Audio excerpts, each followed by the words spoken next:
Dès le début de son pontificat, le pape François a utilisé l'image de l'hôpital de campagne pour donner à réfléchir sur une église qu'il souhaite plus accueillante et prônant un message de miséricorde. Car il est vrai que parfois, même pour les fidèles, l'église semble figée dans des règlements sans rapport avec les réalités de la vie.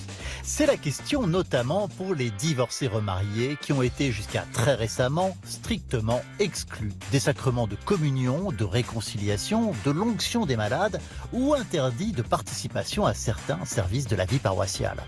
Si la justification est sans doute très cohérente sur le plan théologique, c'est dans une perception plus globale que cela choque et semble même incohérent. Un assassin, un violeur d'enfants pourrait donc communier, mais pas quelqu'un qui a vécu douloureusement l'échec de son mariage et qui reconstruit une histoire d'amour.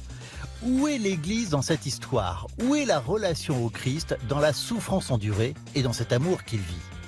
Depuis les conclusions du synode sur la famille en 2016, les communautés ecclésiales sont invitées à trouver un accompagnement pour permettre d'écouter ces personnes au cas par cas et même d'envisager leur retour au sacrement. Mais cela est lent, semble souvent expérimental et surtout non généralisé. Pousser la porte d'une église ressemble encore pour eux à une partie de roulette russe. Bref, ça questionne, l'église et les divorcés remariés, peut-on sortir de l'impasse ? Et voilà une question importante et trop douloureuse pour trop de catholiques aujourd'hui et qui parle aussi de la vocation de notre Église. Bonjour à toutes, bonjour à tous. Bienvenue à vous, Père Guy Delachaux. Voilà, bienvenue aussi. Voilà, on est tous les deux les bienvenus. Voilà. Vous êtes prêtre du diocèse d'Évry depuis 25 ans. Vous accompagnez ces personnes séparées, divorcées et remariées au sein d'un réseau, le réseau Se Dire. On va en parler ce matin. Vous avez également écrit ce livre très intéressant, Nouvelle union après un divorce à la lumière du pape François. Précision importante car les choses semblent avancer depuis quelques années sur cette question douloureuse et difficile. Alors on l'a entendu dans l'éditorial d'Éric Payet, beaucoup de souffrance quand même sur ces questions de personnes séparées, divorcées et parfois dans une nouvelle union de vie avec quelqu'un d'autre. Pourquoi avez-vous consacré une partie de votre vocation, 25 ans de vie de prêtre, à ces personnes en souffrance? Alors 25 ans de vie de prêtre où je ne faisais pas que ça. Mais vous êtes très engagé quand même. J'étais très engagé, oui, tout à fait. Ça m'est tombé dessus avec un groupe de jeunes adultes qui voulaient discuter des divorces et qui ont trouvé la position de l'Église complètement anachronique, et qui ont fini par mettre une exposition question à notre Église sur le divorce dans mon Église. Et cette exposition a fait venir des personnes divorcées. J'étais curé d'une église à Paris. A fait venir des personnes divorcées qui sont venues me voir et qui m'ont dit « on voudrait vous rencontrer ». Alors il y en a 2, 3, bon très bien. Je leur ai dit on va se voir ensemble. Et puis un mois après ils étaient 30. Et ça ne m'a plus quitté. Vous vous êtes rendu compte de quoi du coup, à partir du moment où vous avez rencontré ces personnes? Alors quand j'ai rencontré ces personnes, j'ai rencontré ensemble. Et ce qui m'a sauvé, c'est que je ne savais pas quoi leur dire. Voilà, c'est ça qui m'a sauvé. Donc, je les ai écoutés. Et alors, ils racontaient chacun leur histoire, etc. Et j'étais complètement médusé. Parce que pour moi, le divorce, c'était un problème théologique. Et voilà que tout d'un coup, le divorce devient des personnes. Et des personnes qui vivent une souffrance étonnante que je ne soupçonnais pas. Donc, vous vous êtes rendu compte de ce décalage entre la solution, entre guillemets, théologique au problème du divorce et à la vie de ces personnes? Ce décalage était en moi. Mais c'est aussi le décalage de l'Église. C'est le décalage qui est en moi, qui était prêtre de l'Église. C'est aussi éventuellement ce décalage, oui, de l'Église. Mais il faut voir d'où on vient. C'est-à-dire qu'on vient d'une période où quand on était divorcé et divorcière mariée, on était traité d'infâme et on était excommunié. Donc on vient de là et aujourd'hui, heureusement, les choses ont un peu avancé. Depuis le pape François, entre autres. Oh oui, mais bien avant. Bien avant, bien sûr. Avec le pape Jean-Paul II aussi, ça a avancé déjà un petit peu. Et puis surtout, ce qui a fait avancer les choses, ce sont les divorcés. Alors, je vous propose d'aller rencontrer justement les divorcés, ces catholiques qui bien souvent se sentent exclus de l'Église. Et pour les soutenir, les équipes Notre-Dame ont créé il y a 10 ans les groupes Reliance qui proposent aux divorcés remariés de les accompagner. Comment voient-ils leur place dans l'Église? On regarde tout de suite ce reportage avec des témoignages très instructifs et parfois bouleversants.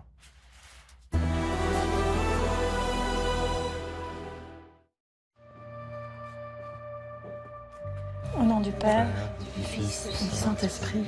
Amen. Seigneur, tu nous as réunis, tu nous offres ce soir une tribune pour témoigner. Aide-nous à en profiter.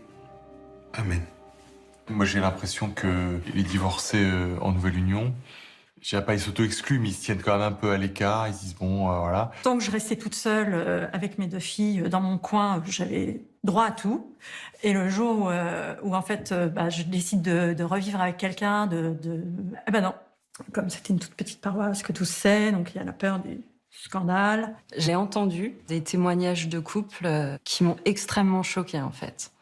Parce que leur vie de couple s'effondrait, les enfants s'effondraient et ils avaient même plus leur pilier de foi. Parce qu'on leur fermait les portes à travers la communion, à travers la confession. Et moi, je trouve ça vraiment terrible, ça. J'ai travaillé la rédaction de mon mémoire en demande d'annulation et j'ai interrompu le processus. L'Église et ses règles me sont apparues de très loin secondaires à ce que je souhaitais transmettre comme message à mes enfants. Et certainement pas qu'il y aurait eu une dissolution du lien qui leur avait donné naissance. Il faut absolument qu'on pense aux enfants, à nos enfants et aux enfants des autres qui sont dans les plus blackboulés, les plus meurtris de ces situations-là. Avant, à Maurice-Laetitia, on était enfermé dans une discipline qui était soit vous renoncez au sacrement, soit vous vivez en frères et sœurs. Vous renoncez soit à votre sexualité, soit au sacrement. Et c'est un choix qui est impossible. C'est une mutilation affective ou une mutilation spirituelle. Et avec Maurice-Laetitia, le pape sort du permis défendu et nous dit, discernez, le retour au sacrement est possible. J'ai été quelqu'un avant mon mariage, j'ai été quelqu'un après mon divorce et j'étais la même personne après mon second mariage. Donc j'ai jamais demandé l'avis de personne et j'ai continué à aller à la messe et j'ai continué à communier. Jésus accepte aujourd'hui toutes les personnes dont nous, dont les divorcés en nouvelle union, comme d'autres personnes qui sont aujourd'hui loin de tout ça. En tout cas loin du stéréotype et de l'image parfaite. Pourquoi les divorcés en nouvelle union, il y en a plein qui s'en vont, qui quittent l'Église, parce qu'il y a cette image-là. Donc le changement, ça prend du temps, mais je trouve qu'en fait, il y a urgence. Moi, Jésus, il a été avec moi pour ma séparation. En moi, c'était mon guide. Si je perds en plus mon guide, c'est double peine. Voilà, Père, pour ces témoignages qui disent beaucoup j'ai envie de dire, de la vérité, en tout cas de la réalité qui est vécue aujourd'hui par beaucoup de catholiques. C'est ce que dit cette femme, c'est une double peine. Non seulement il y a la douleur, la souffrance de la séparation, mais en plus, on n'a plus le droit de recevoir les sacrements. Alors, l'Église dont je suis, vient avec son explication. Le terrible, c'est qu'on répète toujours cette explication. Donnez-nous cette explication. Et qu'elle n'est jamais comprise. Donnez-la. Voilà. Cette explication, c'est simple, c'est vous êtes unis par un sacrement. Un sacrement, c'est un signe qui dit votre participation à l'alliance et le fait que dans cette alliance, vous allez être partie prenante de l'alliance que le Christ veut sceller dans l'histoire humaine. Si vous rompez cette alliance, c'est le divorce. Mais si vous posez un acte visible pour dire que vous niez cette alliance que vous aviez scellée, alors là, eh bien, vous ne pouvez plus participer aux actes de l'alliance, que sont les sacrements. D'accord, il y a cette logique-là, mais concrètement, dans la vie, ça veut dire qu'on ne peut plus réaimer ou s'engager à nouveau ? Voilà, c'est en effet, je crois qu'il y a une distorsion entre le fait de ces personnes qui, en fin de compte, veulent rester chrétiennes, et puis de ces personnes qui, en même temps, ne peuvent plus vivre les signes qui leur permettent de rester chrétiennes. C'est un peu absurde quand même. Qu'est-ce que vous leur dites à ces personnes? Alors, moi, ce que je leur dis à ces personnes, c'est que Dieu, lui, ne les rejette pas. Dieu ne les rejette pas et que il faut qu'ils restent au cœur de l'Église pour dire « nous sommes chrétiens ». Et nous vivons cela, mais nous sommes chrétiens. Hein. Et je pense pas des chrétiens au rabais pour autant. Pardon? Pas des chrétiens au rabais pour autant. Ils sont considérés comme au rabais. Oui. Hein, mais eux, ils vivent cette réalité-là, hein, qu'ils sont chrétiens. Et c'est dans la mesure où ils veulent le vivre que petit à petit, ils vont faire évoluer l'Église. Ils vont convertir l'Église. Hein. Je crois que c'est ça qui est derrière. L'Église est à convertir. Hein. Comme moi, personnellement, ces personnes-là m'ont converti. Hein. Ces personnes-là m'ont appris à relire l'Évangile autrement. Hein. Ces personnes-là m'ont appris à ne pas accepter de poser des actes, de dire des paroles qui sont en contradiction avec l'Évangile du Christ. Hein. Voilà, c'est aussi simple que ça. Hein. Elles m'ont appris cela. Nous nous comportons facilement comme des contrôleurs de la grâce, regardez, et non comme des facilitateurs. Mais l'Église n'est pas une douane. Elle est la maison paternelle où il y a de la place pour chacun avec sa vie difficile. C'est ce que vous disiez, c'est évidemment ce que nous dit Jésus et ce que disent les évangiles. Voilà ce que dit en tout cas le pape François dans cette exhortation apostolique Amoris Laetitia, qui est citée par l'un des témoins dans le reportage. Et le pape François dit aussi une autre phrase qui est très importante et qui complète celle-là. Hein. Il n'y a pas les familles réussies et puis les familles bancales.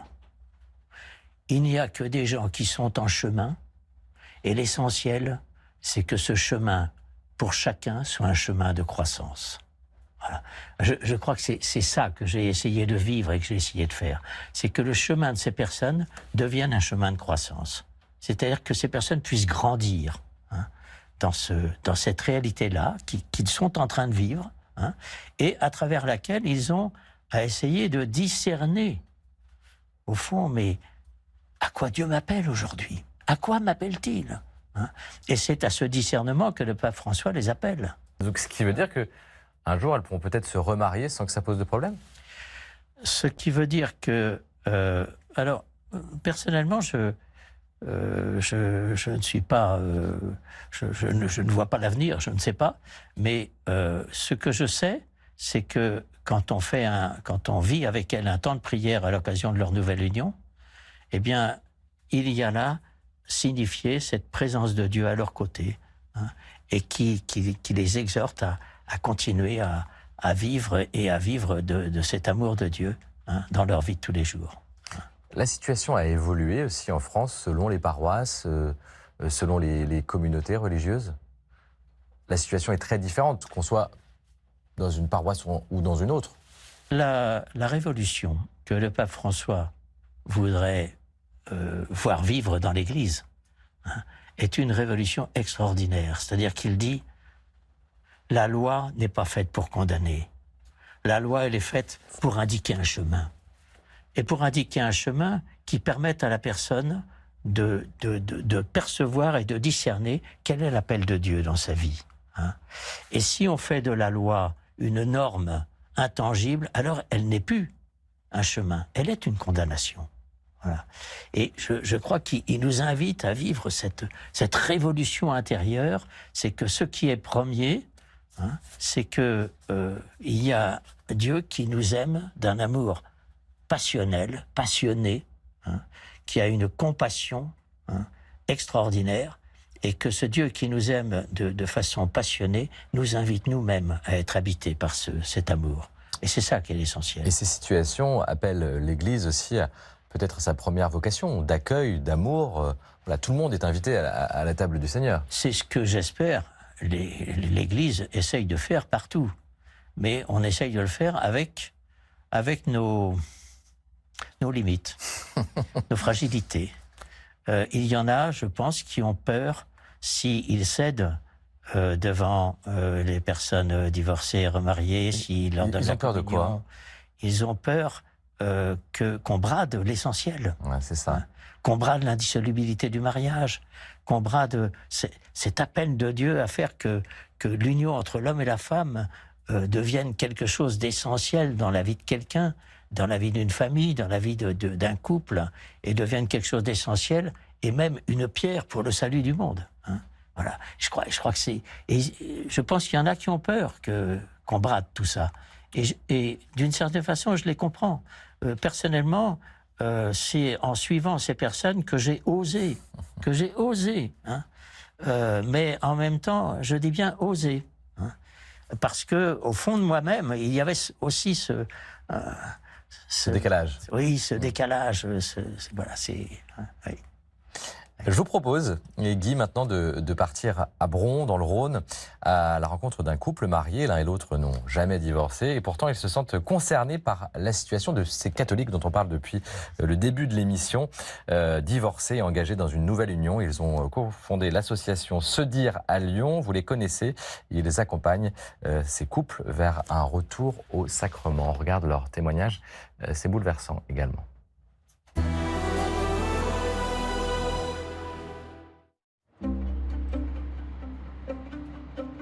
Je m'appelle Nathalie Mignona. Avec Christian, mon mari, nous accompagnons depuis plus de 20 ans les personnes divorcées vivant en nouvelle union. Et nous sommes membres fondateurs de l'association privée de fidèles Se Dire Lyon, qui est en charge de l'accompagnement des temps de prière à l'occasion d'un remariage civil, ou maintenant pour un cheminement vers les sacrements, c'est ce qu'on appelle les cheminements Bartimée. Nous avons mis en place un processus qui peut être vécu dans les paroisses, puisque c'est les paroisses qui intègrent et c'est elles qui sont les premières à accueillir les personnes. Alors le processus d'intégration pour les personnes divorcées remariées, il suit finalement l'évangile de Bartimée. Comme Bartimée, ces personnes ont été rejetées par la foule. Pour que les personnes accompagnées soient bien intégrées dans la paroisse, nous formons les accompagnateurs de façon à être sûr que la communauté paroissiale soit réellement accueillante. Les personnes divorcées remariées, si elles savent qu'elles vont être accueillies, elles vont venir, bien sûr. Il y a des personnes qui reviennent au sacrement de leur propre chef. Et qu'est-ce que ça apporte de plus? Qu'est-ce que ça change de faire un accompagnement spécifique? C'est une démarche qui se termine par une cérémonie publique, donc devant toute la paroisse. Toute la paroisse sait, que cette personne ou ce couple est divorcé, remarié, et qu'il retourne au sacrement. Cet accompagnement des couples, il remonte à il y a très très très longtemps. C'est quand on s'est préparé au mariage, on est tombé sur un couple absolument génial, et on s'est dit, quand on sera grand, on fera pareil. Et alors, on est peut-être grand maintenant. Quand je vois des divorcés remariés retourner au sacrement, nous avons la preuve qu'ils ont retrouvé la confiance qui avait été mise à mal pendant les années qui ont suivi la rupture. Et donc cette confiance, pour nous, ça nous fait grandir, ça nous donne énormément de joie. Nous sommes scandalisés de voir que certains restent figés dans des disciplines obsolètes qui excluent les personnes et leur font du mal. C'est pas l'évangile. C'est pas l'évangile, nous disent-ils. Qu'est-ce que vous pensez de ce témoignage?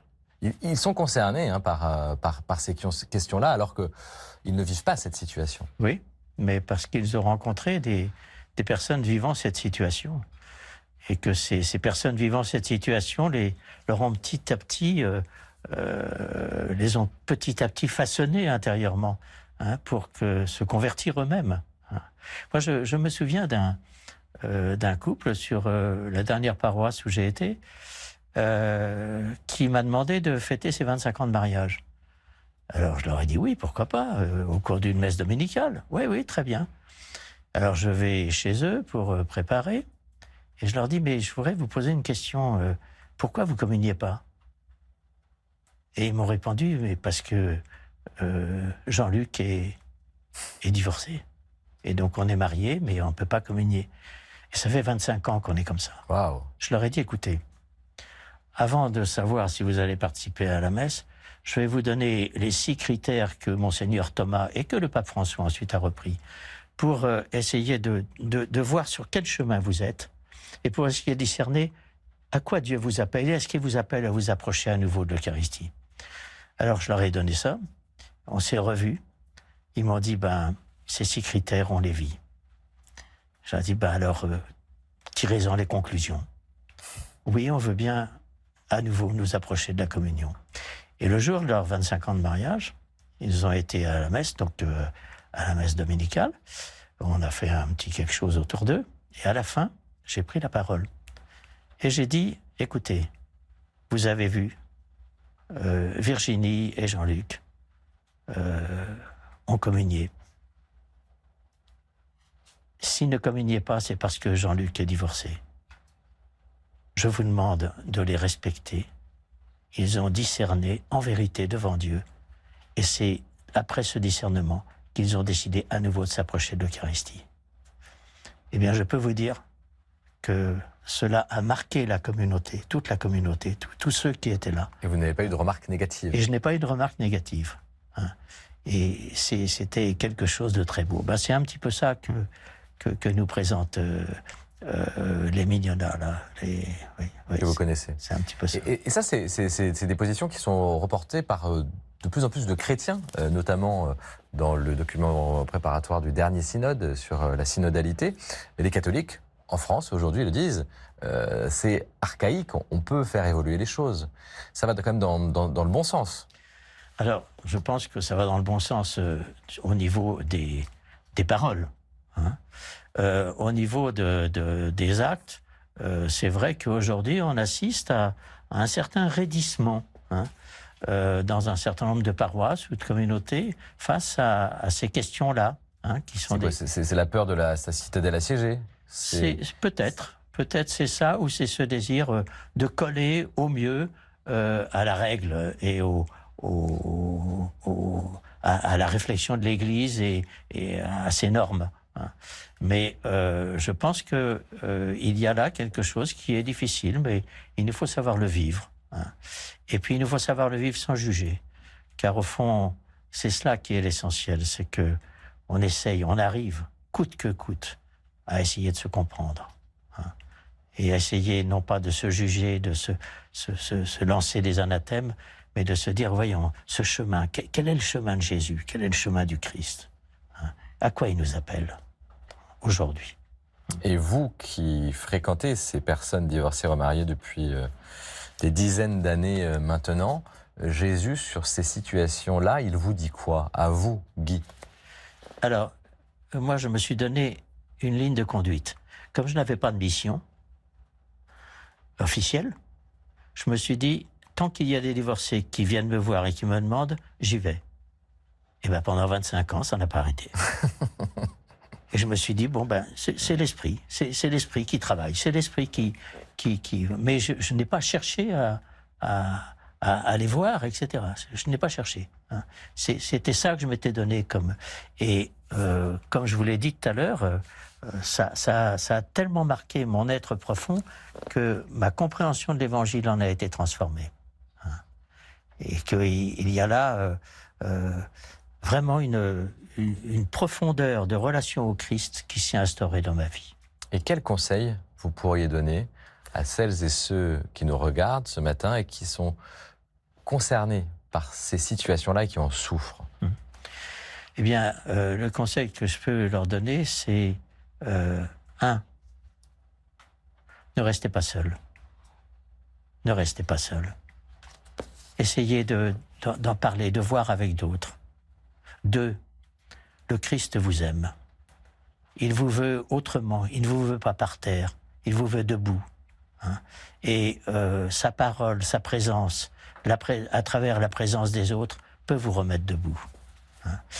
C'est pour ça que aujourd'hui, je voudrais que dans cette émission, on ne parle pas que des divorcés remariés.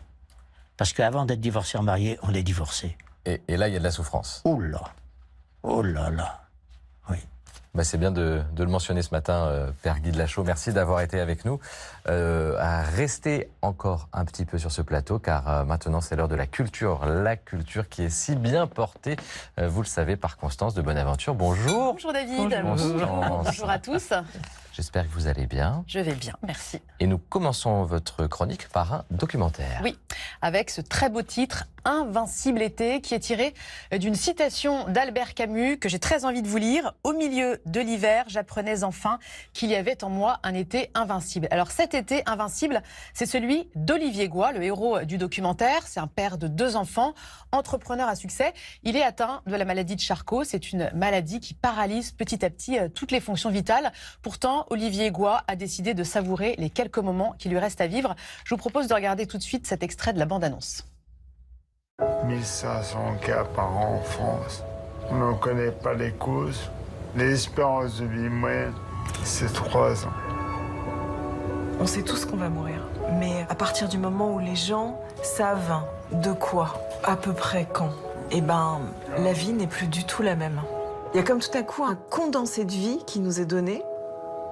Et c'est votre cas, pour dire comment je fais pour que ma vie soit plus grande que la vie.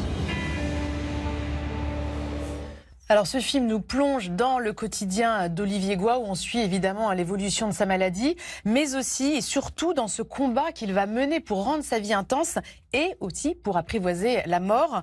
Alors passionné de photos, Olivier Goy s'est aussi donné une autre mission, celle de montrer la force des fragiles et des malades. C'est un film très poignant, très beau, qui est avant tout un témoignage magnifique et très fort, et d'autant plus fort que la mort n'y est pas du tout un tabou. Invincible été de Stéphanie Pionka, et c'est actuellement dans vos salles. Quel témoignage, c'est très fort. Ouais. Fort.